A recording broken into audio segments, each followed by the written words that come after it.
Hello everybody, we are back after what can only be described as, I think, an emotional rollercoaster. Now we're used to that as Eagles fans, right? You've got myself, Liam Jenkins, we've got Brian Cameron with us to break down the game today. That was emotional, I think, in every sense of the word. It started out absolutely horrifically, defense couldn't get anything going, offense couldn't even get on the field, and then there was they go for it on fourth down, everyone was a bit concerned about that. Then the offense come out second half, and it's like 2017 all over again. It was like a dream scenario. The second, I think, DeSean Jackson's first touchdown went in, everyone just put their arms back, knew the Eagles would take care of business. But obviously, I mean, Brian was talking to me just before we started this stream, saying he got some ropey texts from some friends, giving him some trash talk from other teams. I mean, what was your emotions throughout that entire night, Brian? Because obviously, it wasn't the easiest thing to digest. It wasn't, because it felt like 2018 all over again. So I definitely had like a mild heart attack, followed by a nervous breakdown, and I'm sure I went into labor at some point. Just like that. It was just crazy. Okay, so let's start with the positives then. So obviously the big thing that everyone's going to want to talk about is DeSean Jackson straight away. The guy showed out. He's highlighted on this side. No, that side. I always get it wrong of our screen. 154 yards, 2 touchdowns on 8 targets. The guy balled out, and finally this offense has a deep threat. It's been a long time coming. DeSean Jackson back in Philly. Brian, what was your personal view on DeSean Jackson's game? Was this always going to happen? It's like they tried to get him out early with that little first down pass. Was it always going to be the explosion we were hoping for? I feel like it took forever for it to happen, though. Like, I feel like kind of like Doug Peterson was very reserved with the offense to bring it to start the game. Because everyone was expecting the deep ball right off the get. But it was amazing that it happened. We've been missing this part of the game, and you can even see like his effect around the field was very, very obvious, with even in regards to like Alshon, in regards to even the running game at sometimes with Darren Sproles. Yeah, I think the one area people seem to kind of dwell on a little bit was what happened to Zach Ertz. That was something everyone was like, whoa, hang on a minute, something's not quite right there. Where's he gone? Obviously, he showed out in the second half. I believe he had 54 receiving yards of his own. But one of the position groups that really impressed me, and I guess impressed is the right word, but surprised me in another way, was the running back group. Now, Miles Sanders had a touchdown taken off the board. It would have been a debut touchdown, ripped away because of Arcega-Whiteside. That was a little bit heartbreaking. But when you look at running backs, I mean, did anyone expect Darren Sproles to go out there and lead this team in rushing yards in week 1? No, and I think it kind of it's a little frustrating because I feel like Doug Peterson has trust issues when it comes to the running backs. If you think about it, like with Ryan Matthews in his first year, Ryan Matthews fumbling in that Detroit Lions game. So, Josh Adams miscues last year, and then the injuries and everything. So it just showed that he was kind of relying a little bit too heavily on the old running back opposed to the new guys. And Howard looked, like even Thomas said, Howard looked very, very well. It's the patience behind the offensive line. He was waiting for his blocks to get to where they need to, and he was a little explosive. I mean, the one thing that stood out to me, honestly, is the fact that the guy averaged 7.3 yards per carry, which I know is only a small sample size, but I said before this game, right, he was going to run like a man possessed, he's going to be a bull in a china shop, and we saw that, and it, to me, the most frustrating thing of all was I wish he rushed more in the first half. Like, you couldn't get on the field in the first half, and the Eagles were insistent on running the ball, couldn't move the chains, couldn't stay on the field, and you've then got a guy in the second half. Maybe you can put it down to the Redskins being tired out, but I would have loved to have seen more in the first half from Jordan Howard. I completely agree. And it kind of I think it bothered me in the first half because, as everybody knows, I'm a huge advocate of my that's very obvious. But just take a little trip with me. Remember when we signed DeMarco Murray and Chip Kelly had DeMarco Murray in shotgun all the time? Yeah. And DeMarco could not run out of shotgun. It was weird to see Miles Sanders running in the plays that he was running, and the moment he got the ball, the defensive line already blew through the offensive line and had him in the backfield. It was very instant. Very true. Happening. No, good comparison. Let's just quickly go to the chat then, guys. Obviously, you've got a lot of you here. Some of you may be new around Philly Sports Network. So if you are, hit that subscribe button. But if we've got 70 of you in the chat, let's get all of you giving us your takes in the chat, your opinions from the game. We'll read some of them out now. So we've got Kiri Fisher in the chat, Global Atheist, Geordie Fighter, all the regular faces here today. And then let's have a look what we say. So Angle7896 says probably the best comment possible that we've seen so far. When you recover from a 17-0 deficit and outscore them up until the last 20 seconds, I think we can all agree that's a good day at the office. Although they didn't cover the spread, which I'm not going to let that go. I'm very bitter about that, but that's an argument for... I'm going to be homeless after tonight. There is no more Philly Sports Network. Okay? It's all done. But let's talk defense for a bit then, because I know we've kind of touched on Old Sean. We've spoken about the running backs, and I'm sure we'll get to Carson Wentz a lot heavier later on. But defense didn't exactly start brilliantly. It choked a little bit towards the end with that massive drive they allowed up down the field, although it was garbage time. I mean, it would have been a very Eagles thing for then the Redskins to recover that onside kick. Then do you know what I mean? Like this, if that had happened, it would have been a very different dynamic. But that first half of defense, was it just the case that a lot of the guys like Fletcher Cox hadn't really seen much action? Nigel Bradham obviously was out for a little bit. Was it just a case of like Ronald Darby and guys like that shaking off rust? Because it seemed to me a bit more schematic. Well, I think it was a case of everybody shaking off the rust. I mentioned yesterday about Fletcher Cox and his conditioning. But with Ronald Darby, I don't think it's shaking off the rust because as you saw in the Slack chat, I feel like the man tackles like he's playing Madden. Yeah. Like everything's hit stick and he's missing these tackles. Like the Vernon Davis one, I think it was Vernon Davis. He actually leaped over Ronald Darby, if I'm not mistaken. I know what you mean. Yeah. So I think Darby's he was a little exposed. I'm hoping that he could possibly recover. But then again, he did suffer that knee injury last season. So for somebody to really get their feet back, it's going to take quite some time. And I think the Eagles may be relying on him a little too heavily too early. Yeah, Alex White is just giving us a resident sense of PTSD here, saying the Sticks defense was awful at the end of the game. I mean, it got called into play about 3 or 4 times, and every time it happened, it was like head in hands. You don't want to look. I mean, I always think that when I look at it now, I love the fact that sometimes they keep a linebacker to cut out those screen plays. They didn't have that this time. It was like Shorts forgot that had happened, and there was that kind of step forward. Yeah. But are we ever going to see the end of the Sticks defense on third and long? I mean, how many times on third and long did this come out? Yeah, we're not going to see the end of this. Unfortunately not. It's aggravating. I feel like every time you see this, like you see like an ex-girlfriend showing up to your house on Thanksgiving. Like it's such a haunting feeling.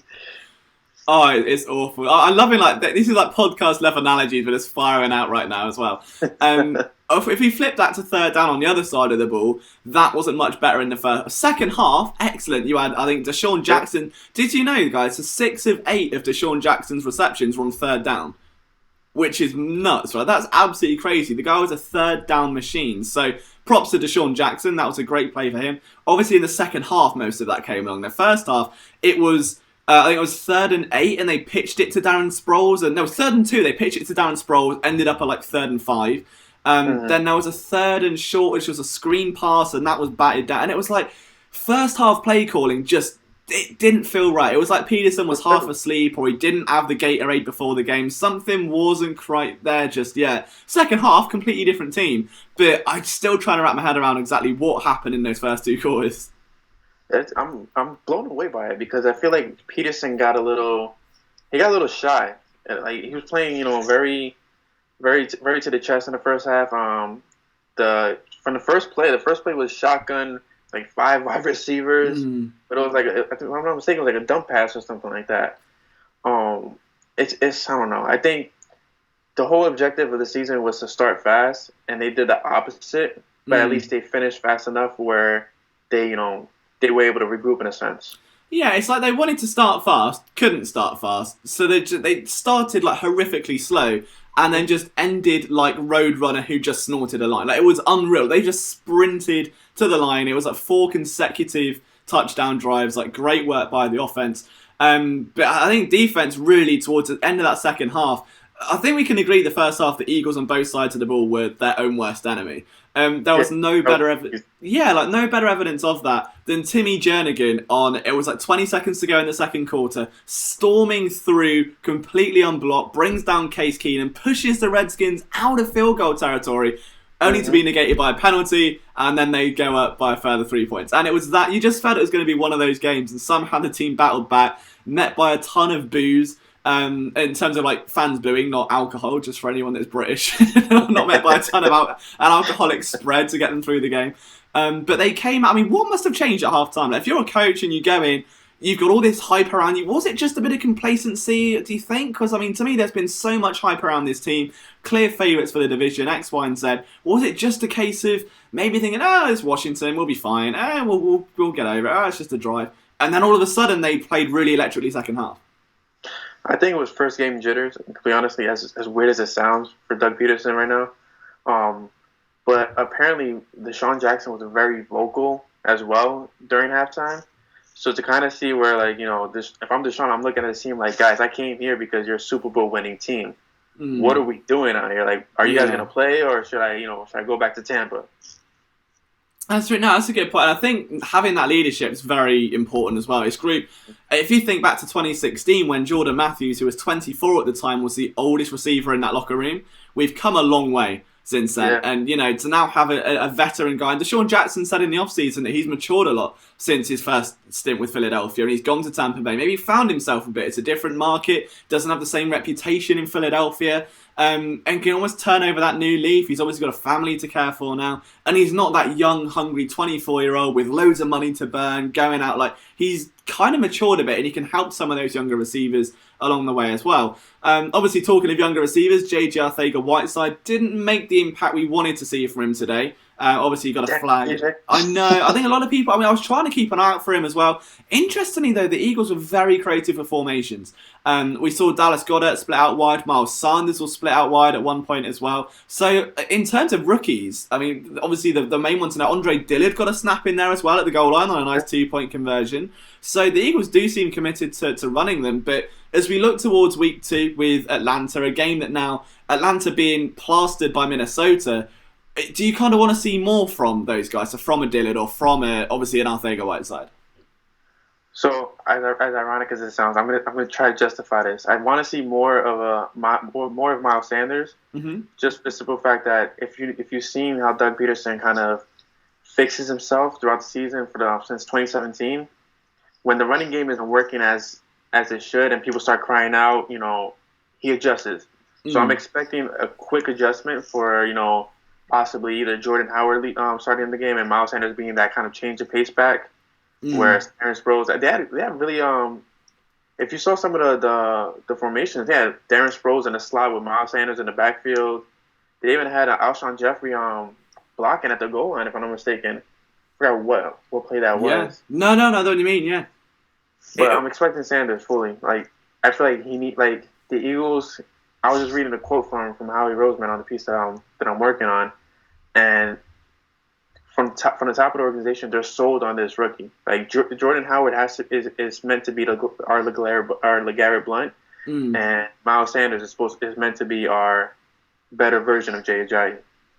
Yeah, so let's just have a quick check to the chat then before we move on to, obviously, Carson Wentz and some of the other big takeaways from that game. Butch Jones said they took the Redskins too lightly. They better wake up fast. I don't think they'll hopefully get into week 2 with that same level of, not lackadaisical play, but there was definitely that sense of coming out slow and a bit sluggish. And obviously you've wrote an article on it as well. about needing to start fast, and Eagles having to get going and press their foot down on the gas.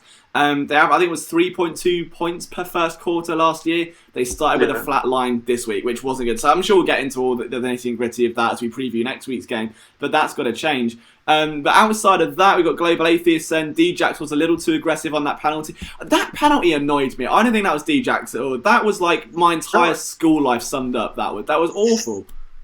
Me and Chris were talking back and forth about it because I'm looking at the TV and I'm texting Chris like, wait, on the screen it actually shows Dunbar turning around, shoving D-Jax, and I guess the referees got mad because D-Jax like hit him with a 2-piece real quick. Yeah, it was stupid. I've never seen it. It was literally like someone's lobbed a paper plane at your head. You've said out, turn around and gone to punch him, and they've gone, right, get out now, out of the classroom. I don't know. And then the other kids sat there, smoking and drinking, whatever else he gets away with it. It was awful. So I thought it was going to be a ref-invaded penalty storm from that moment. Luckily it wasn't. I thought the refs, for the first time in a long time, I mean, if we look at how bad pre-season was for flags, this was a nice breath of fresh air. Although I think a couple of PIs wouldn't have gone amiss, certainly later in the game. Well, we didn't get I don't think around the league there hasn't been any PIs reviewed, right? No, not yet. Not that I've seen. So it's been very calm. I mean, it was good to finally see a game where the Eagles weren't against the opposing team and the referees. I feel like majority of last year that was kind of a heavy theme, throughout the fan base and the media. Yeah. So it was a bit relieving to see that in the first game where it's kind of like refs let them play, except for that damn holding call that shouldn't have been called. No, so back to the chat. So Manza Musa says should have been 2032, and I wish it was, because again I wouldn't be having to sell my soul tomorrow just to survive. So that'd be. Do you know what the best thing was? Like, even the announcers said it. They were like, "Oh, like the Redskins score," and they're like, that's going to matter for some people. And I was just sat there like, he definitely had like a rack on that game. He just sat there like trying not to break down. But obviously one guy we haven't spoken about yet is Carson Wentz, and just how impressive was the face of the franchise. Like, it took a while to warm up, but once he got settled in, there was just no stopping him. No, not at all. He's back. I'm excited. Carson Wentz. I feel like in the first half he was kind of like trying to stick to the theme of playing in the pocket, but even on the Alshon Jeffrey touchdown pass, he saw the pressure. He kind of ducked around the pocket, went to the right, and then found out Alshon on the run. That's Carson Wentz. But at the same time, he made sure to keep his body out of harm's way. So it was a really good game like that. That was what the first rush of the game he had, where he kind of had to run up the middle because there was pressure and dive. Do you know what I was half expecting? Was all he did in 2018 was lunge and launch the ball forward to whoever was in front of him. How many times did we see that last year, where he'd be running, being in the midst of brought down, and he'd just flick it like aimlessly, just get it over there, and then it'd end up in like a fumble. So I was happy with it. He didn't do that. I mean, he dove, he took his cards well. It was all good. But more importantly, I think actually his presence in the pocket. The thing I saw, if you've been around this channel for a while, you may remember a video, I think I called it like a tale of two Carsons or something like that, where I just compared what we saw in 2017 to what we saw last year. And in 2018, he was like a statue in the pocket. It was very reminiscent of his rookie year, where he'd just be stood there, doing that, and if he wouldn't move off that base, once he's dropped back, he's not shifting off it. 2017, obviously, very different, and I feel like that ACL injury may not have had the confidence to put the weight forward on that front leg to kind of use it as almost like a human joystick to move around. Whereas this time out, we saw it, he was constantly, just literally like every 2 seconds, moving around, light on his toes, not statuing down in the pocket. He was light, he was free, he was confident, and you saw it. There were plays where he'd be looking one way, snap the other way to he had the check down. That's where Carson Wentz, for me, is at his most dangerous, when he can just make those snap decisions and he's not being hampered by a clear injury. He looked very matured. He looked very matured in the pocket. It's definitely a more seasoned Carson Wentz that we're getting right now. I wonder how much dividends that article paid, because even like the broadcast team referenced it, right? And apparently Doug Peterson obviously had to talk about it as well. But how much did that pay dividends into Wentz maybe taking a bit more of a reflection on himself about, how, even if the article was irrelevant or untrue, which most of it probably was, to be honest, it felt like obviously a smear job from the get-go, but it's going to cause a sense of reflection anyway, right? Like, regardless of what the outcome is. So do you think that maybe played a role of hearing that criticism from the outside of saying he is being too aggressive, or he is taking unnecessary shots, or he isn't getting, like, because you'd suddenly be open to that, right? If all this stuff's coming in, you'd be a bit more open to, all right, well, what's everyone else saying about me? Yeah, as much as I don't want to agree with that, because the writer said that Yeah. at the end of this season, Carson Wentz has to thank him for for the Wentz that we're gonna see. But it was a needed shot in the heart for Carson because with the team kind of rallying around Nick Foles, I feel like the exposure of who Carson really was around certain players needed to happen so he could be in this dynamic where he has all these weapons. And Pam Oliver even mentioned at halftime where she was talking about Doug Peterson and the whole Zach Ertz situation, and Doug Peterson was like, "Well, I'm trying to just spread the ball to everyone."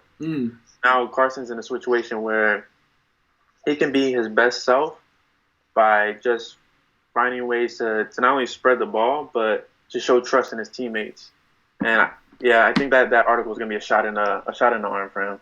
Yeah, I mean, even if it was untrue, I think, you've hit the nail on the head there. So let's just see what the chats are saying. So Faith says the defense is concerning. I'm sure we'll get a little bit back onto that later on. Let's say Wentz was fire on third down. John Eads, who's in it, I know it's going to be late in England. It's like 11 here, so coming in clutching the stream again. Says, agree, LJ Wentz far more balanced and mobile as the game went on.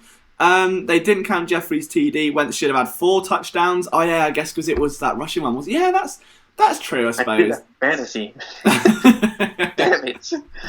Also, and someone referenced Pam. I think you referenced Pam Oliver just there. Can we appreciate what happened in that first report of the second half?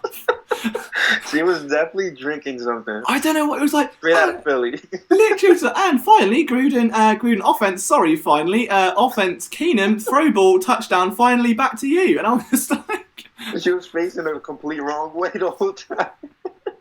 Something, I don't know what happened. I was hoping it would stay the same like the whole game, and she'd just be like, loads of people go down with like minor injuries, and she'd just be there going, and player injured foot, sorry, finally touchdown score, and back to you, Chris. Like, oh, unbelievable. So Pam Oliver is the MVP of today's game. There is no doubting that for a second. Definitely is. But yeah, let's see what you guys are saying. So we've got feed Howard. I mean, that's I think going to be a huge sentiment moving forward. Then Will Roberts has got college tomorrow, but he's staying up late for this from Leeds in England. So I appreciate that hustle. College for me was a 7 a.m. start as a teenager. So that's a long night. I appreciate you staying up with us.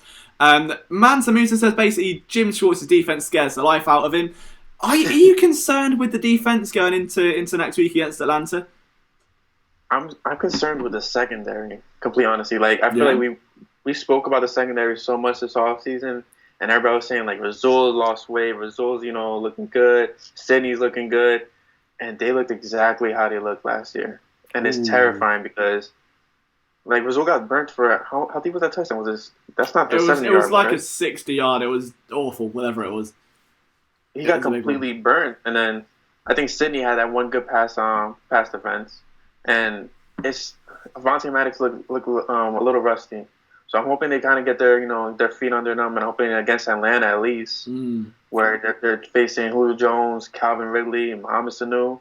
They really have to buckle down and kind of just get into the focus of stopping teams. I really can't wait for. I think it's Tuesday. I get access to like the coaches film, but I want to watch that Rasul Douglas touchdown now because I don't think it was his fault. Like, I mean, from the actual off, like from the second that the play went, you could see in the coverage he's facing the quarterback. He's angled toward. He's not even looking at the receiver opposite him.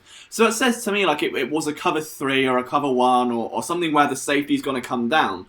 If that happened, like there was no help over the top. Rasul's angled to take away the sideline, which he did. So he played the role well. But if you're going back over the top and the receiver breaks that way, you're screwed, right? So to me, I think he looked like upset. He was shaking his head and arms in the air. So I think there should have been someone over the top that maybe wasn't. Maybe it was someone like Sendejo or Cyprian, maybe one of the newer guys that didn't quite understand the role. Again, it's all speculation, but I don't want to say, Rasul got burnt because he was clearly playing like a cover 3. He was taking a third of the field away, which he did well. It was just a receiver break right in front of him crossways, and by that point, he's not going to catch a receiver that quick, and there's no help over the top. So it was definitely a bit weird, that one. But I'm really interested to take a closer look, because that, for me, would speak volumes, that there were so many bizarre defensive calls that game, where I think the corners weren't helped. Like, how many times are the corners playing, again, like 8-9 yards off the ball? And I know that scheme, and we've had this criticism for a while, but it's not like we're playing Jalen Mills anymore. Like Ronald Darby can press. Rasul Douglas made a living playing press at West Virginia. Let them get down and get aggressive. Let them get a hand on the receiver. I think Ronald Darby, fine as well. It was sorry. It buys time for the defensive line if they're pressing as well. Exactly. So I don't know. I think there's definitely things to look at on the secondary side of things, but I don't know how much of it is player dependent, how much of it is scheme. Ronald Darby on that first touchdown missing a tackle and then arm barring a guy a drive later, to me said everything I've been hammering all up. I mean, I remember I put that video out saying the Eagles shouldn't have re-signed Ronald Darby, and I got trashed for it. I was like dragged through the mud. And I didn't agree with it. I was just like, the guy's a liability in tackling. Like, he's a solid cornerback in terms of coverage, ball hawking, like, he's brilliant. But if you ask him to come down and make a play, his arm, the player's here, his arm's here, and his body's over there. And he'll just kind of fly in and, like, slap them, and then that's it. So, that was no shock to me whatsoever. But, I mean, overall, though, I thought he had a good game, bro. I mean, apart from those tackling deficiencies, he didn't seem too bad. Yeah, I feel like, like you said, outside of the tackling stuff, he did have a solid game. I just feel like you have to make the tackle the right way. You can't. I feel like he tackles like he's closing his eyes and looking away and hoping to catch somebody. It's really weird. He tackles like I used to tackle when I played rugby. When I say played rugby, I mean that there was compulsory matches everyone had to play against like our houses, right? And the only tackle I ever made was on my own teammate because I just blindly flew in and was like, oh my god, I made it. And the guy came up and started on me and pushed me into the mud. So that was brilliant. Anti-Semite says, what did you guys see from Sidney Jones? Not that many targets and had that big pass breaker. I'd agree. I think Jones, I was surprised he didn't start. That was what caught me off guard straight away. That I thought it was him in his... Right? I thought it threw me off, but I think Douglas started. Douglas started CB2. So I was, from what Doug Peterson said as well, it was going to be CB2 Sidney Jones, CB1 Darby, and then obviously Maddox inside. And what we saw was Douglas CB2. So whether or not it was an injury for Jones or something they wanted to keep an eye on, I don't know. But overall, I was impressed. I was just excited to see Saul out there for a little bit. Guy didn't really seem like he had that nice pass break up at the end, which didn't help stop my bet from not covering, but not bitter about it. Doesn't matter. But yeah, I think overall, I'm tempted to do like a DB breakdown because I did it, I think, in like 2016. I did every game of the whole season and graded cornerbacks week by week. Whether that or not will drive me insane this year, I don't know. But I think it's definitely worth paying attention to this game because the play calls just seemed off to me. Like, it was really odd. On that note, though, while we are talking a bit of defense as of right now, was there anyone that stood out linebacker-wise? Because obviously Zach Brown made his Eagles debut today and made a couple plays around the ball. He had a very subtly good game. I mean, every run play, I feel like he was right there. Like, number 52 was everywhere to be found, like where the runner was. And the run defense, they looked really good. And I'm very, with everybody raving about Darius, how do you say his last name, Geis or is it Juice? I say Geis. I mean, I think the commentator said Geis, and then there'll be people in Washington go, it's Juice. So it's one of those. I'll go with Geis, but Nigel Bradham had, if I'm looking right now, he has seven total tackles, all solo tackles. Brown only had 2, ironically. Oh, no. But I think there was one play where... let's go back to it. The one play that's sticking out to me is that first touchdown when no one really knew who to blame. And that was Sendejo coming down in coverage, seemed to stumble. Player catches the ball, runs upfield, then everyone ever seemed to miss tackles. And it was like, I think that was the turning point where we were like, oh, God, okay, that's a bit of a struggle. But I mean, I think mentioned a good point there with run defense. The Redskins only rushed 13 times that entire game. The Eagles held them extremely well when they were asked to kind of come in and clog those areas, especially against guys who is a very physical running back. Dominant out of LSU and that held back by that injury last year. But for me, I mean, one of the people I was really, really impressed with was Brandon Graham. Again, another underrated game, made a couple of really big plays. And I know you were a big Brandon Graham guy in last night's preview, but I mean, what did you see from Brandon Graham? He looked like a man possessed today. And he was so invested. Every time, no matter who was making the tackle, he was like, I forgot what play it was. It was Chris Thompson off a running play, and you see Brandon Graham sprinting behind him as fast as he could, knowing that he wouldn't be able to catch him, but like the extra, just him giving that extra push to make sure, he could do all he can it's phenomenal, especially at his age right now. Yeah, and obviously, the broadcast showed that emotional clip of Graham not really sure if he was coming back or not this year, and then getting to spend that extra year in Philadelphia. So definitely a big day for Brandon Graham, and something you like to see at a home venue as well. Was there anything massively positive taken away we've not discussed yet, Brian, that is a glaring sort of elephant in the room? Positive takeaway. The O-line looked pretty good, and Vaitai came in that last series. He actually looked pretty good at guard. Yeah, hang on, we've missed someone absolutely clear. Okay, two things missed. So everyone's going Sunday in the chat because insider references have to come out. But yeah, can we just appreciate Brandon Brooks actually started and played for 3 quarters now? I said last night, probably a bit wrongly, hold my hands up. If I was Doug Peterson, I would have held him out and just eased him back in when they were in the 4th quarter and get him some reps under there. The guy didn't have training camp, didn't have preseason, didn't have OTAs, rehabbed a torn Achilles, and didn't even allow a sack. No, I don't even think he allowed a quarterback hit. I think he was like, was it 3 years? The previous record was where he didn't allow a sack. Like that, he's unbelievable for a right guard. Like easily one of the best in the league. But to come in off that injury and just like, I mean, how long? I mean, we see Achilles injuries all the time, and like players are out for a season or a season and a half, or that sort of thing. Unbelievable scene to Brandon Brooks. So I mean, just a round of applause for him, really, because that was outstanding. I'm very, very. I want to say I'm talking like I know him. But I'm very proud of how far he's come because he's definitely, in my opinion, one of the best signings in franchise history because he's been so quietly efficient for us for so long. And even when he went through anxiety issues, for me, I've been through that scenario where anxiety, takes a very, very significant place in your life. And to see him still standing up, battling at, guys who are twice my size, week in, week out, and to come back from an Achilles injury is just phenomenal. It deserves a standing ovation, especially with how clean he kept the pocket today. Yeah, 100%. Obviously, another thing to be wary of, I know a couple of people have just brought it up in the chat there, someone who wasn't as lucky as Brandon Brooks was Malik Jackson, who went down with an injury. Now, we don't know the extent of that just yet, just that he was carted off during the second half, so hopefully it's not too bad. Because obviously, if Malik Jackson does go down, that was one of their biggest off-season signings in terms of like price and value-wise. It will put more pressure on Jernigan and Ridgeway, but also they didn't carry Trayvon Hester, who's now obviously ended up in enemy territory, so that may turn around to bite them in the rear. They've got Bruce Hector, which is Bruce Hector, isn't it? I mean, it's not going to give you that same buzz, I think, as a Trayvon Hester, but hopefully nothing too serious with Malik Jackson, because I think that he had, a quietly good game today. Yeah, I don't think it's anything too serious. He did mention in an interview that doctors will tell him, what it is, but he feels like it's nothing too severe right now, which is good. Good to hear. Absolutely, yeah. Even if it is like a week or two out, like the Eagles can survive, as long as you don't end up in 2018 territory all over again, where every player ever seems to catch some. Yeah, let's just not. No. Also, big shout there from Manza Musa. We have not spoken about that. Lane Johnson is shutting down Ryan Kerrigan. I mean, did Ryan play though? Oh, from anywhere. Let's check the stat sheet. I mean, if that's your initial response, that to me says that is a huge testament to Lane Johnson, because I didn't see him make a play at all, and he's haunted us for how long since Carson's been around? Oh, it's been horrifying. I mean, I think it's like 58 tackles in 60. Obviously, he had the pick 6 last year as well. So he's been a thorn in the side of this franchise since day one. So let's see. I think there's a stat that came out where I think he has 12 sacks against all of the. I'm sorry, I'm being distracted like Cowboys Giants game.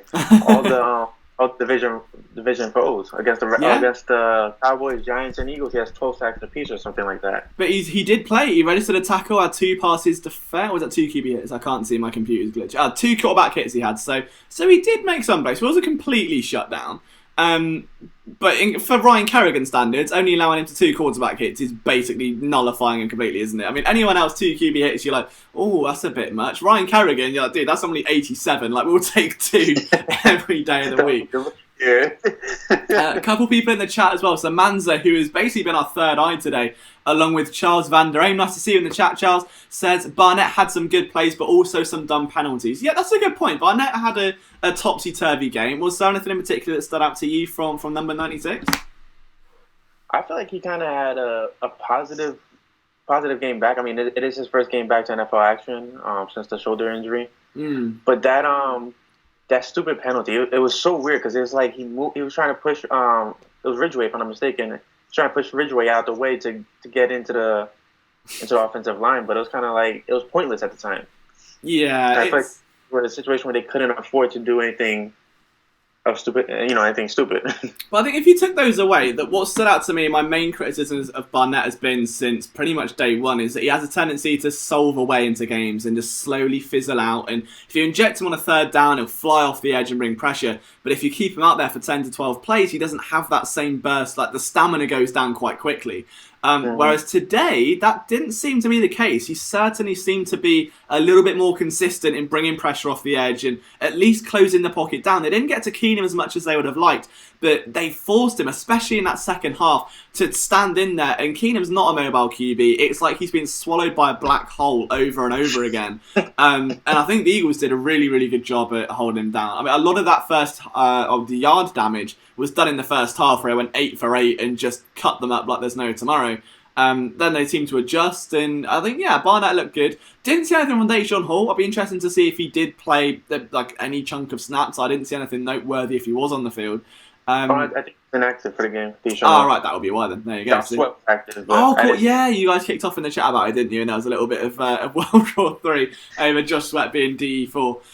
Kiri Fisher says, more rust than I was hoping for, but I really hope they shook that off now. Got to be better at starting hot. I think that's probably the main takeaway, is that the Eagles shot themselves in the foot, basically surgically repaired the bullet, took it out, put on a new shoe, and then went on to win a 100-yard sprint. Like, they did their own damage, they got themselves out, and they went away. It would be crazy to imagine what this score would have been had they not got themselves into a big hole to begin with, but maybe they needed that. Because the last thing, you see it all the time where teams start 8-0, 9-0. Even Eagles in 2017, you kind of want them to lose, so it sort of brings them back down to earth a little bit and just grounds them and says, hey, look, we can't get complacent. We can't go out and just expect to win games. We have to work hard for it, sort of thing. I'm smiling because Thomas is in the chat. I've seen it pop up a couple of times, and he says, does Brian Cameron have a comment on Howard's 7.3? See, this has become a bit of a debate overnight, hasn't it, now, between you two? I mean, I think ever since last night's stream, it's got very intense. I can't believe you, Thomas. Listen, Jordan Howard, I truly believe, you guys will read this in my article tomorrow, he deserved to be the lead back today, because against a defensive line like the Redskins, I feel like Howard would have been more efficient than Sanders and Sproles. But Sanders, like I mentioned before, he would have been a perfect change of pace back for this game. But yes, Howard looked very, very good, Thomas. And just another note as well. So while we're talking about, little individual bickering rivalry, I mean, Brian, how's your fantasy matchup going with Chris, who's your co-host of the Flipping the Birds podcast? So I don't want to rave about it. Okay.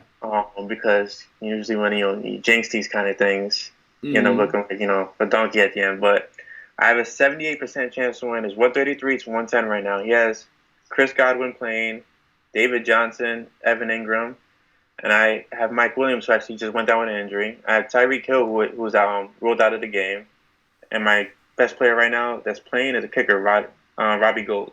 See, I'm beating Thomas by a substantial amount. I've got a 61% chance of winning. So is this the day Lyle Taylor FC storms us? I don't know. I mean, we've had this triple header. We had the Flipping the Birds Sunday night matchup. You've got Liam and Thomas in the European showdown. I think Thomas has he's got Josh Corden to play. I think the Baltimore defense was there. So is it? I don't know. I'm quietly confident right now, considering I ruined my draft after the first 3 picks. Let's have it. So No Pro Sports, as you get back onto Eagles, says, I was very impressed with how Cox settled the defense down after the first half. Skins were still eating us alive when we were running zone. Yeah, I think that's been the main thing, and I'm really excited to dive into the film with that, because defensively, to me, it was an absolute cluster. I had no idea what was going on. Offensively, it was night and day, right, from first half to second half, but I can't work out what changed, other than it didn't feel like vanilla anymore. Like, they were more aggressive in taking shots and confident, instead of trying to let's drain the clock, let's just slow it down and everything like that. It was more, let's just go out and get them, let's just use our skill. And it should have been that from day one. So I don't know, but I mean, what do you think the main difference was between half one and half two? Is it on that DeSean Jackson influence? No, I think it was more of just a settling down kind of thing, where the Eagles were trying to, they were shaking off a lot of rust. A lot of players didn't play, and not only in preseason, obviously, but also in training camp. You had Darby missing from training camp. You had Fletcher Cox missing from training camp. Nigel Bradham. And as far as the offense, it was kind of just it was a matter of finding the rhythm. And fortunately, they found the rhythm through the running game. Even though Miles Sanders, could have had that touchdown. But yeah, I think it was a matter of just pre-game jitters. That's all it was. And just quickly back, because Kiri's had a little bit of a moment over Lyle Taylor, which I do every Saturday when he scores for just to prove that I am beating Thomas. There he is, Lyle Taylor FC, adequately named fantasy team. No smart puns from me, just complete admiration for the pride of Charlton Athletic. So let's look ahead then. So obviously we've got the Atlanta Falcons coming up. Those seem to struggle against Minnesota, but from what I've not obviously watched that game yet, but their offense seemed to be far more potent than I think many assumed it would be with Kirk Cousins at the helm. What do we need to change or need to see differently from this Eagles team before we face Atlanta? I think they got to set the tone. They have to set the tone with the running game from the get. Another position group that needs to set the tone is definitely the corners, because Julio Jones, although he may not score all the touchdowns in the world, he's one of the, if not the best, one of the best receivers in the game. They got to find a way to slow him down. Jalen Mills has never really had much success in slowing him down when it comes to yards. I just think never had much success. He could have just left that bit there, really. They really have never had success against Julio Jones, but they gotta find a way to stop him. Yeah, no, absolutely. So guys, we've got 20 minutes or so left of this stream. If you've got any questions, whether there's 60 of you here, drop them in the chat. You've got me and Brian here for another 20 minutes. Let's just take as many of your questions as we can. Some of them Eagles related. I'm sure there'll be some wild card ones in there as well. And if you are new around this channel, make sure you hit that subscribe button. We've got plenty of stuff coming up, including film rooms, podcasts, and so much more as well. So we want to try and give you guys as much content as we possibly can. No Pro Sports says, why did it take the Eagles so long to start taking shots down the field? It's a good question. I think, again, you probably have to go back to the tape or the quotes or understand Doug Peterson's mindset. I mean, the one thing that stood out to me that a lot of people disagreed with was that fourth down conversion attempt when it didn't work. And everyone was like, why would you do that? They were down 10-0 at the time.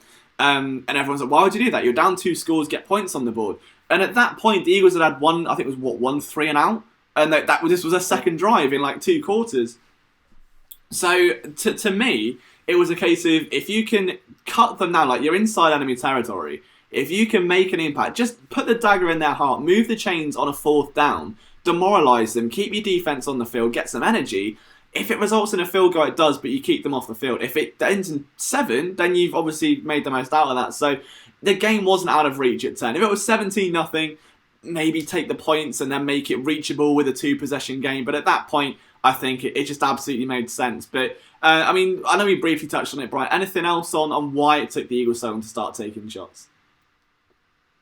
That part, I really don't have an answer for, because it was kind of weird. I mean, I think Doug was trying to set the tone with the passing game opposed to setting the tone with the running game. And if you remember back in 2017, they actually showed the stats during the game. They were the third best team when it came to rushing in the year of the Super Bowl run. So I think Doug needs to kind of just understand that he has to accept the fact that he has to set the tone with the running game as much as he wants to pass. Another thing that was a bit concerning for me is Carson threw about 37 or 39 times in this game. Yeah, and that's obviously something we thought that with this predicated backfield would change. And what we saw instead was a team that was behind 3 possessions at one point run the ball very little. And then it suddenly creeped up in the second half when they were getting back into it. And there was like a whole drive of just non-stop. Was it one drive where it got to 3rd down and a QB sneak? It was like Darren Sproles on a 3rd and 4, Darren Sproles on a 2nd and 9. And it was like, it was really odd. I felt like the rushing game was used in flurries. It was like really heavy on running, then none at all for like a drive. And then really heavy, and then none at all. Again, could be wrong. That's just what it felt like watching the game. But obviously, yeah, you wanted to see more of a balance, but I guess that goes out the window when you're down 3 possessions, right? Correct, yeah. All right, so let's see what some of the other guys are saying here. So Anti-Semite says, I think Wentz was trying to focus too much on getting the ball out quickly early. The second half, he seemed to let loose and play more like it. Yeah, I'd agree with that one. Charles says, Redskins flew under the radar with how good their draft was. No game tape on the Keenum offense made the secondary fly blind. Secondary will get better every game. I understand that. I think what caught me, Jimmy Kempski tweeted that the Redskins have got the worst receivers ever and they're eating up the Eagles secondary. Terry McLaurin is a beast. Like, if you look at him, like, let's not disrespect him. Like, yeah, the Eagles are good and everything, but that's not a slouching receiving core. And with Paul Richardson as well, right? He was a veteran, like, formerly of Seattle, right? Formerly that slot guy. Like, he's been around this league a long time. No slouch. So, I don't know. That, to me, annoyed me. I was a bit like, there's no need to take that shot and make it seem that much worse when it's really, if anything, a credit to McLaurin in his first game coming out and making an impact. What does the Miami secondary look like? I've not watched the game, Manzamusa, but judging from the scoreline, I would say atrocious. Geordie Fighter says, what is the Eagles' plan versus the Falcons? I don't know. I mean, obviously, it's probably a bit too soon right now. I'm very, very intrigued to see what the secondary does. Like, this has been the third time they've played in as many years now. How are they going to approach this matchup? Are we going to see double coverage on Julio? Do you try and take away the run game now? I think this will be the second time of the three that have a healthy Devonta Freeman. So that will be an interesting sort of line to watch as well. But this will be the first time for me where this new look secondary, where you're going to have probably Ronald Darby, then Sidney Jones and Maddox, or Douglas and Maddox out there as starting corners. So are they going to be tested in man coverage, or will it just be more of... I don't know, I feel like they may have got away with some of their play calls. Like, if you're going to play zone and allow that cushion underneath, Keenan missed a horrifying deep ball earlier on, right? Do you remember that? He overthrew McLaurin again, and he had his head in his hands, right? Matt Ryan will not miss that throw. And he will not miss it to Julio Jones or to Mohamed Sanu or Calvin Ridley, one of the crisper route runners in that team. So it's going to be interesting. But that secondary, more importantly, I think Jim Schwartz is going to have a lot of work to do ahead of next Sunday. I agree. I completely agree with that. Let's have a look. So Josh Stone says, early on the play calling was atrocious, couldn't get any pressure whatsoever, and we're being very conservative. Second, I think that's probably it. It was more of like a different mindset. That 9-minute drive in the fourth quarter reminded me of our Super Bowl run. We always closed out games. Yeah, that reminded me very much of that Chargers game. I don't know about you, but the Chargers game from 2017 where the Eagles just walked all over them. It reminded me of that. It was just very run heavy in the fourth, took a bunch of time off the clock. And they took what the defense gave. And what really stood out to me on the back of that wasn't just the runs, it was the passes, right? It's all across that drive. DeSean Jackson wasn't going deep every route. How many times did we see him on a curl or a comeback or an out route, just picking up a nice pass, no one around him? Like, that was that little toe drag swag one he had to move the chains. Same with Zach Ertz, who didn't really have a lot of running room, but was able to make some key passes. The Eagles went very, very West Coast in that second half, and I think that's what opened up the deep game naturally. Yeah, I agree with that as well. And it's going to be kind of scary moving forward because I feel like it's going to be hard for them to really feed everybody on that offense. As difficult as it is for defenses to game plan against them, it's going to be just as hard for Doug Peterson to figure out who's going to get the ball when and where and why as well. D-Jax today looked like the number one wideout for the team. Next week, Alshon could look like the number one wideout. The week after, it could be Dallas Goedert and so on. So I guess what I'm trying to say is, as Eagles fans as well, I think a lot of patience is the word patience is going to be a key thing for us this year. Yeah, I think obviously we've seen a couple murmurs as well. Nothing's ever come out properly, but if one player being discontent with the lack of targets his way in comparison to when Zach Ertz took, as I said, like 33% of all top 6 receiver targets on that team. Now you've got DeSean Jackson, where that chemistry was evident. Like the second now that first deep bomb hit was like, right, let's go again. Let's just get it out again. I think there will naturally have to be a bit more ego managing. This is a lot less coaching and a lot more, and you've got a lot of ego, a lot of money now as well. So Alshon Jeffrey, you've just guaranteed him for 2 years. DeSean Jackson's obviously going to earn a bit more next year. Nelson Aguilar is on the cards for $9.5 million, and all I saw him do was run all bits and sweeps. Like, he was literally in motion every snap, it felt like. He was in motion for every Miles Sanders run. Did you notice that? No, okay, So, every time Miles Sanders was running the ball, Aguilar was in motion. I think Aguilar went in motion one time when Jordan Howard was running the ball, and I was in the red zone. I've never seen the team use that much pre-snap motion. Yeah, that was what caught me off. And I was like, well, are they going to actually run with some of this stuff or give it on a handoff? And they very rarely did. So that was intriguing. We'll definitely keep an eye on that moving forward. A little bit of talk about thick boy mints and bam bam crumpets. That was, we're never letting that go away. That will always be a staple of what we do. Mr. GPC 333 says Cowboys doing what we should have done to. Okay, what's the score, Brian? You've got the game up. It's 35-10, but it's the Giants, guys. Come on, let's be serious. This damn game is the same game every year. Just New York getting blown out and ruined around.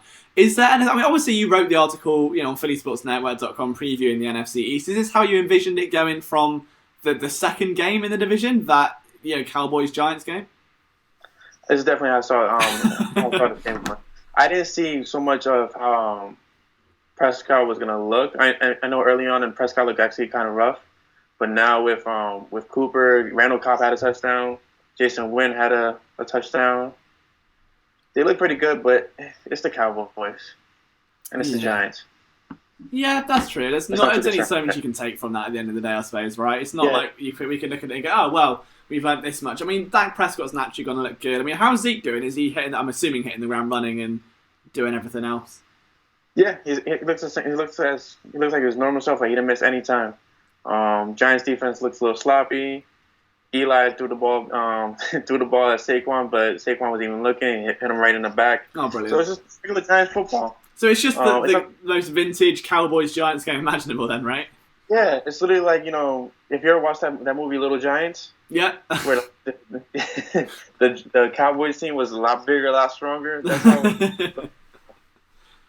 Oh, brilliant stuff. Right, guys, if you've got any more questions, let us know in the chat. We've still got over 50 of you here, which is absolutely amazing.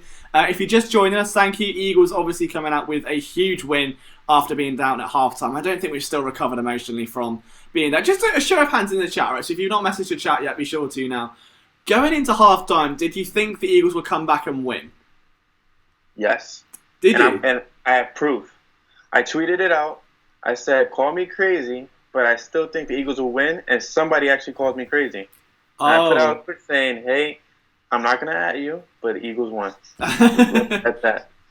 So yeah, I thought they'd win. I didn't think they'd do it by the amount they did. I didn't think they'll do it like that either. I thought it was going to be kind of like a 24-20 where the Redskins don't score at all. But they just went on a run afterwards, and it was phenomenal.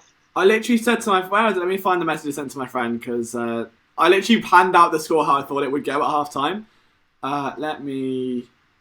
Okay, so I said the Eagles are winning by 4, 8, 9. Oh, it's one away. That one away. So the Eagles are winning by 4. So I said it'll be 17-7, then 17-10, 20-10, 20-17, and then the Eagles would just go on and win. It ended up being, I think, 24-20, and then I messed up somewhere along the score. But the Eagles will win by 4 points, and somehow 5. Damn it. Gutted. All right, so how about after the first quarter? Did you think they'd win after the first quarter? Yes. And I'll tell you why. Because I'm the type of person that I'm very optimistic in the worst situations. I like to look at the glass half full in every single scenario, because I feel like if you say it the other way, then you're speaking it into existence. But it was just a matter of Carson Wentz settling down. I feel like Carson was kind of overthinking his reads. I feel like the running game was nowhere to be found. It was just a matter of time for the Eagles to catch up to the 2019 season and leave 2018 behind. Absolutely. So Rick29 says he's from the Philadelphia area. All New York teams are hated there. I mean, that's got to be a tough place to go. If you're just out of interest, if you're in New York or New Jersey, right? I mean, are you allowed to support the Giants or the Jets or the Mets or the Nets? Like, there's so many teams, and it's like split into some say they're New York, but they're actually in New Jersey, and then some are in New Jersey. It's confusing to me. That's a headache. It's a weird thing. I feel like Jersey is kind of like the middle child, where you have Central and Southern Jersey, who root for more Philly teams, and then you have Northern Jersey, who roots more for the New York teams because they're right there, right next to the bridge. They live right next where the Giants play. Me, I'm an Eagles fan. Basketball, I'm a Sixers fan. Unfortunately for baseball, I am a New York Mets fan. Okay. Born and raised in that environment, so I know you guys are gonna hit up the chat with a lot of things because the Phillies beat the Mets today. But Brian Cameron is cancelled. Like, he's just gone now. Fired. Okay, so right, Brian, if you could pick one MVP from today's game, who would it be? DeSean Jackson, hands down. Not only because of his stats, but because of the impact he made on the game. The fact that he was able to stretch the field and open it up for Alshon. Like, my thing is, like, DeSean Jackson, how much he's going to affect Alshon Jeffrey's play. And it showed evident. Like, they both had 2 touchdowns apiece, which to me is phenomenal. You haven't seen that in so long with 2 receivers, multi-touchdowns in a game. No, exactly. And I think even, again, in this offense, it almost seems alien. It's always like such a nice, you get this slice of pie, you get that sort of pie. To see someone blow up in the way he did. And that's what we were saying in last night's stream as well, that Jackson is one of those receivers who's going to kind of go out, make a bit of an impact, and then maybe like fade away and have a few 30, 40, 50 yards games.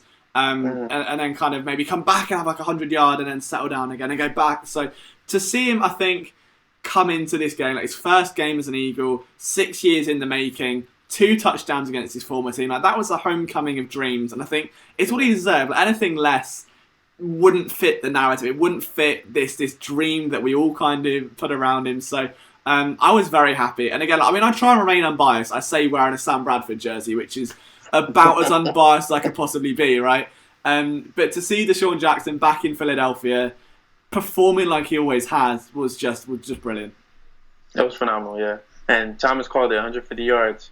Yeah? Oh, he did as well, didn't he? He did as well. In that bold prediction article, he was all over it. So big shout to Thomas, who I know wants to hop in the call. We've got 5 minutes left. Let's see if we can bring him in super, super quickly. Where is he? There he is. Oh, no, that's not him. That's someone else. Let's not do that. There we go. I think that was all on the chat. All right, let's see if we can bring him in for like a quick 5 minutes. Get his thoughts on the game.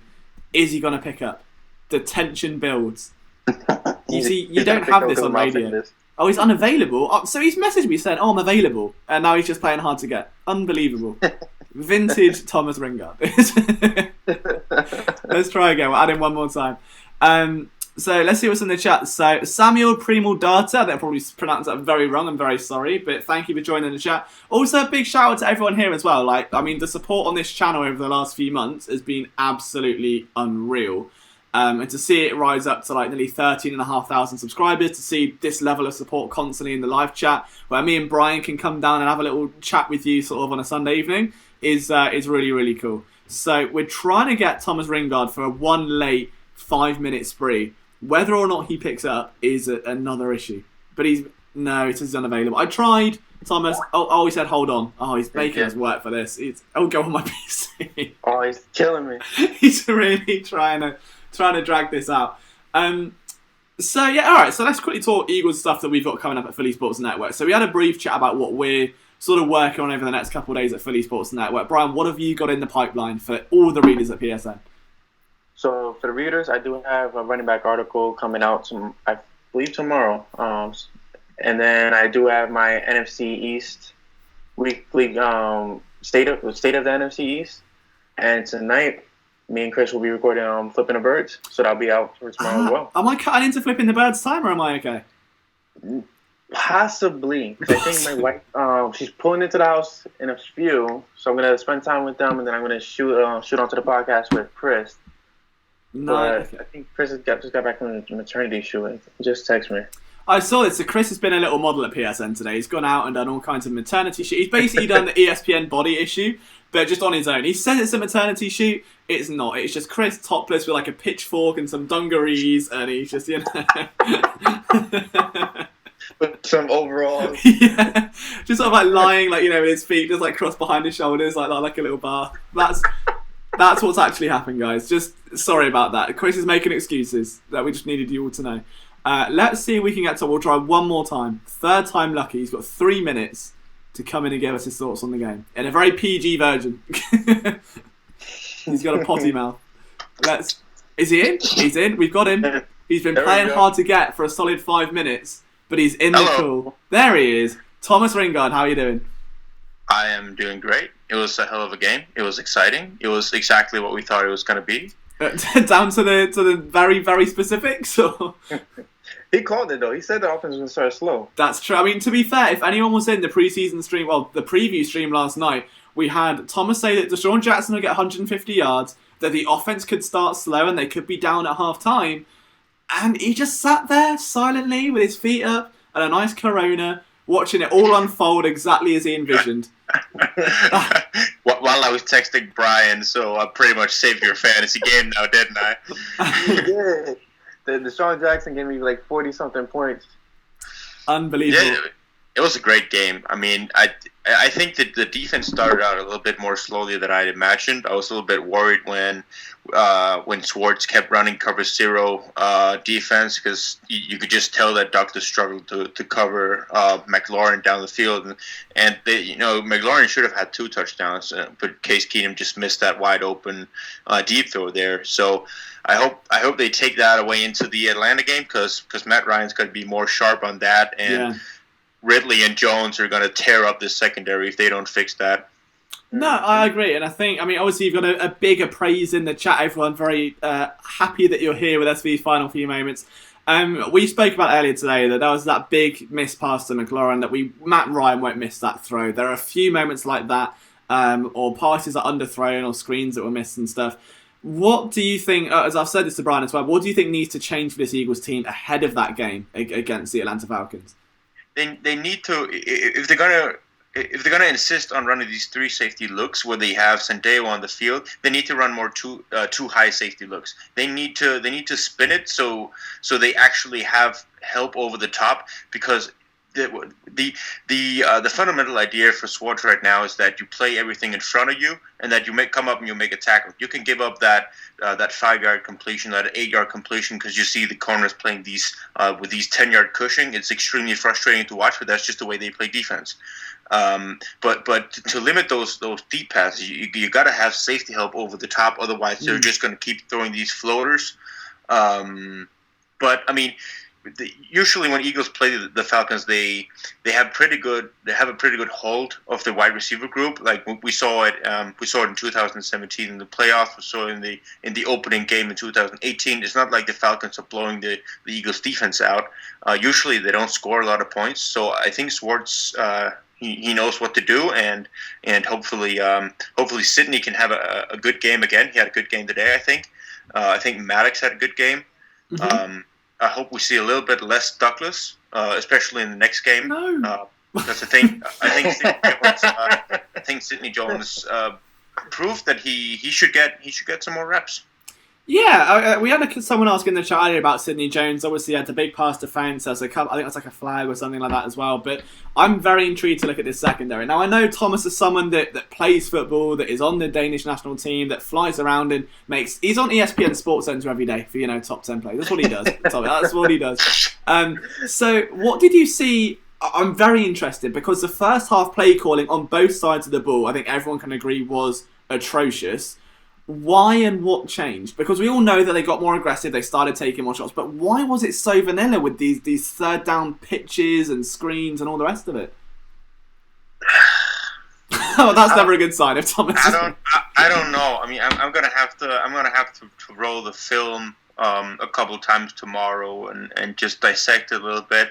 I don't know if yeah. So what I think is that that Carson got very comfortable in the second half. You could just tell the way he was running. He was rolling out of the pocket, extending plays. On the 3rd and 14, he hits Ertz for that 15-yard completion. That moves the chains.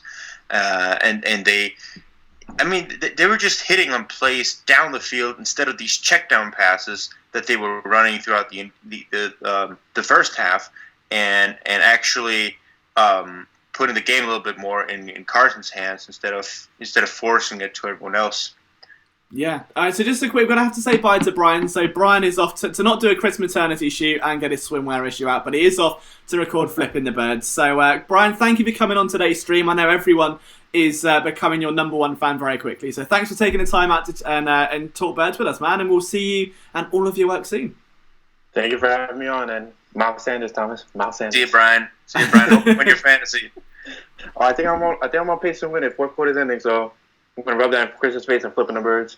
Let's go. Have a good night, guys. See you soon, man. All right, so we've got a little bit of like an after party show here. So we've got me and Thomas here for a little while. So is there anyone that has any left questions we haven't answered yet? Thomas, is there anything that we've not touched on that has been a big thing for you, or that you're kind of either high or low on after this game? Gotta admit, I don't know exactly what you've been talking about. I've been having friends over, so I was pitching a little bit into the stream, seeing seeing you guys there posting a few comments, but I don't know the specifics of what you're talking about. You probably turned the cards a little bit on Jordan Howard and just the general questionable rotation of the running backs and why he wasn't used a little bit more. I think that's a big theme for me. I do not see why he had to be pulled out because I think he had like 40. He had 47 yards rushing or something like that on 6 carries. It's not like it's not like all of it came on 1 carry and then he just stalled on the rest of the 5. He consistently moved the pile. He was punishing when things seemed to close down. He just moved the pile for another 5 yards. Where when you see Miles Sanders or Darren Sproles get the carries, if a Redskins linebacker penetrated the hole before they actually got to the line of scrimmage, it was a no gain or it was even a minus yards play. So I think Howard gives you something as exciting as we saw with Blunt and JHI in 2017, but he does it. He does it with a more power, I think. And before the game today, I went back and watched some 2016 and 17 games for the Bears just to watch a little bit more of Jordan Howard, and I came away extremely impressed with some of the abilities that people usually question with him. That being cutting an open field, catching the ball, like we saw today. He caught the check down pass and got it for 5 yards, where the ball was almost at the ground when he caught it. That was a sweet catch for him. I think he was all over the field today. I think he did everything needed of him. He even won the edge on an inside zone play where it was totally budged up, and he cut to the outside. He won that. He got, I think it was a solid 17 yards on that play. I was really excited about Jordan Howard, and I think he is being undervalued, to say the least. I think he could be a really big part of this offense. Why? I think I totally agree with everything you were saying. The one thing that we discussed earlier in conjunction with that was why wasn't he used in the first quarter, in the second quarter, when they were trying to run the ball and failing at every avenue to move the chains. And you've got these pitches outside that were being blown up, and the Redskins were going crazy. To see it in the second half was great, but the defense was worn down a little bit by then, and they were trying to chew the clock. Whereas establishing that run early on, they couldn't do it. I don't see why Howard wasn't in that game and Sproles was. But on that note, Darren Sproles, everyone in the chat's asking for opinions on Darren Sproles. Were you pleasantly surprised by Sproles today, or was this just the Darren Sproles that we all should have expected to begin with?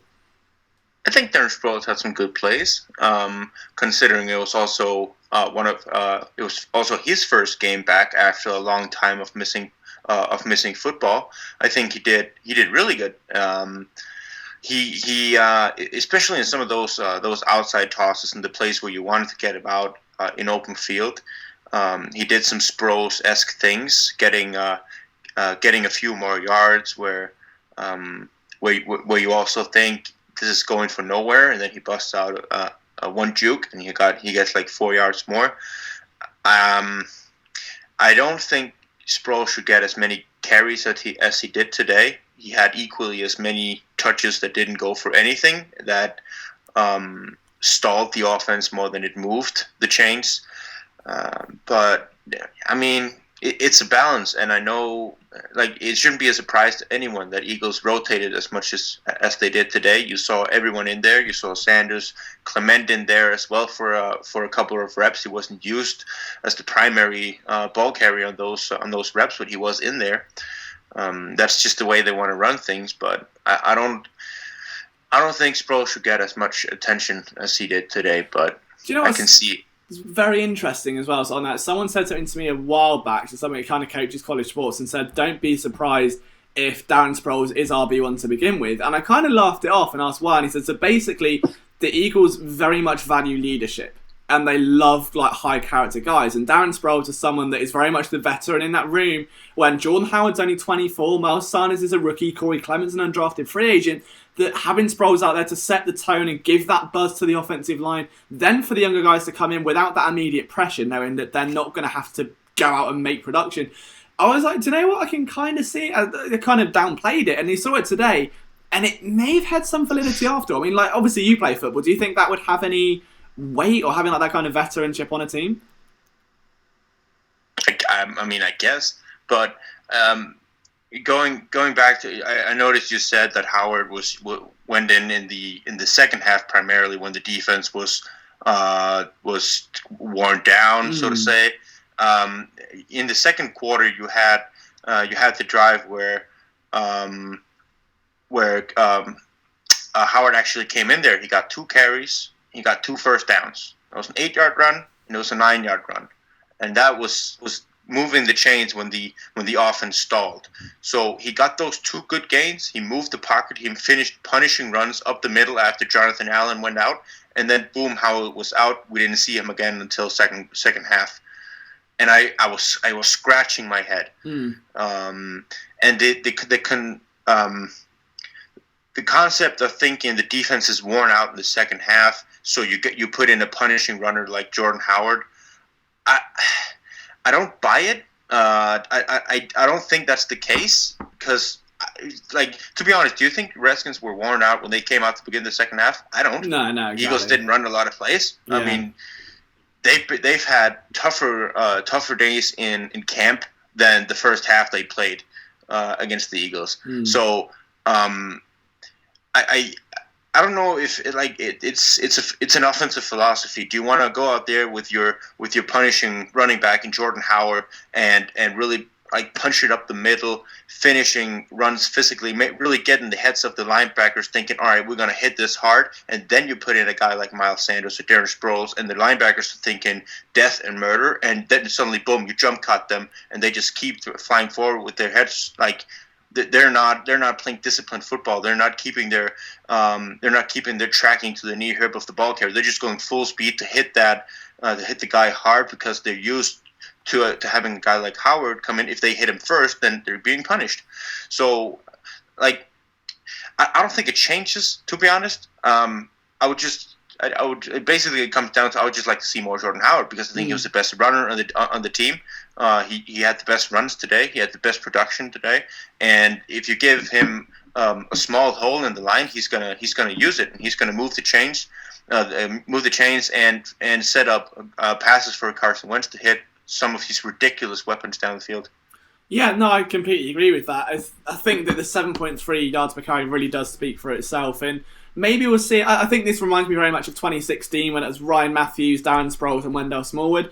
And one week Wendell Smallwood would be the guy, the next week Ryan Matthews would be the guy, then Ryan Matthews is a goal line back, and then eventually he's nothing, and then he gets injured. So I think you're going to see much more like a revolving door in that running back field than perhaps many people first envisioned. It was always assumed that, okay, we're going to see like Jordan Howard RB1, and then it's going to be Sanders and Sproles' change of pace. I think it's very matchup dependent, which is a blessing and a curse. It keeps that unpredictable element to it, and I think that's something that the Eagles would very much like to keep, especially with all the pre-snap stuff they're starting to do now. Yeah, I think you're right. I think it's a good thought. Good line of thought. I agree on that. There we go. So, guys, with that in mind, we're going to ask Thomas, who is your MVP from the game? Carson Wentz. Really? So I thought you were going to go DeSean Jackson. No, I'm going to go Carson Wentz, because I think this is the season where we are legitimately going to challenge a lot of the misconception around Carson Wentz. Today, if like just on the game today, he looked healthy when he was scrambling out. He extended plays, keeping his eyes downfield, hitting guys wide open, and extending drives to lead the Eagles to score 4 touchdowns on 5 drives. At some point in the second, obviously they added more to that with the field goal. He was clinical in the second half, and the rumor, or what should I say, the belief that Carson struggles on the deep ball, I think we can put that to rest.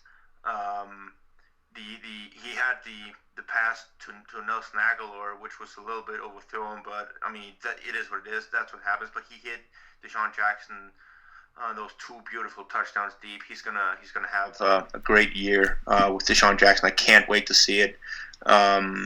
the Alshon Jeffrey, the first touchdown when he steps up in the pocket, he scrambles out to the outside, keeping his his eyes in the end zone, finding Jeffrey. It was like watching 2017 Carson Wentz, and I think it's an important season for him. He's my MVP for the game, and I think it's going to be an exciting season for Carson Wentz.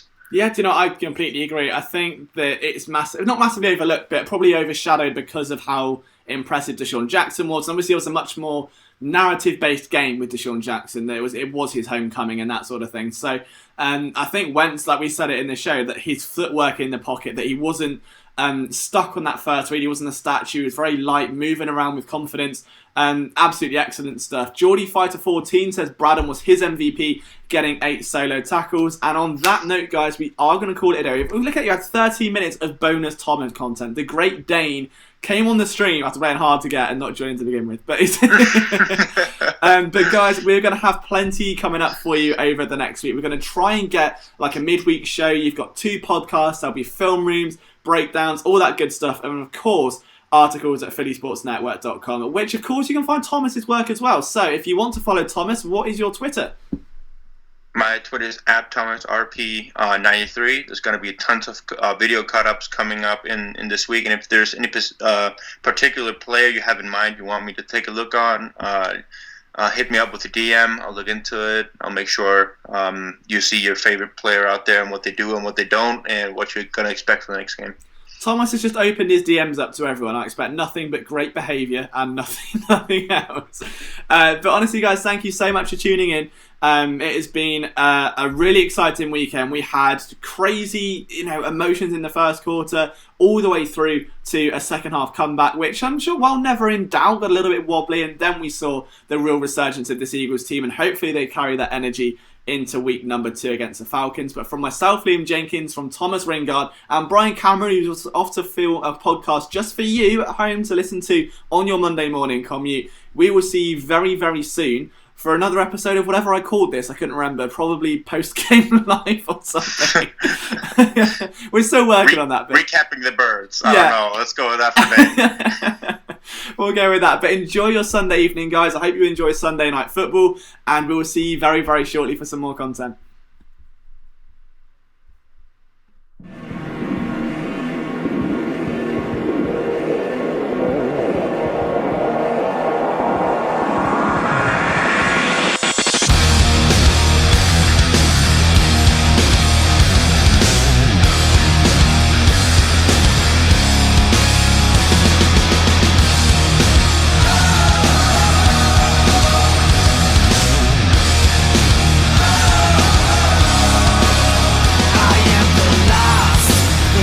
Only soul that has no helper above. Maybe I'm just alone. I trust my gut, but I've never let it go.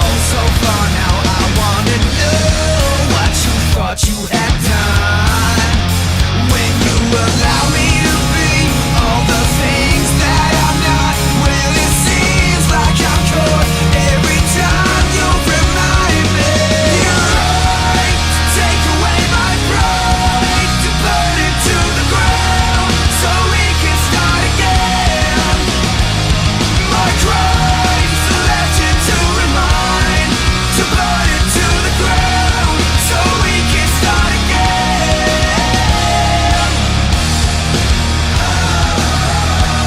So burn it to the ground.